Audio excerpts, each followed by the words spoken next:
మొన్న మనం చూసే నంద్యాల జరిగిన సంఘటన, రాజశేఖర్ రెడ్డి గారి విగ్రహాన్ని వాళ్ళ అనుచరులతోనే విధ్వంసం చేసి తలకాయని తీసేసి దాన్ని ఏదో తెలుగుదేశం పార్టీ నాయకులు చేశారని చిత్రీకరించిపోయి దొరికిపోయినటువంటి పరిస్థితి. వాళ్ళ సొంత మనిషి, వాళ్ళ మాజీ ఎమ్మెల్యే యొక్క సొంత మనిషి జంబులయ్య, మనం చూస్తూ ఉన్నాం. ఎలా తీసాడో మీరు చూడండి ఒకసారి వీడియో.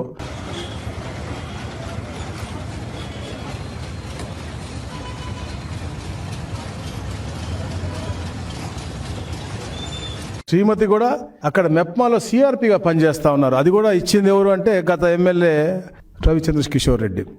ఆవిడ 2019 నుంచి మెప్మాలో పనిచేస్తూ ఉన్నారు.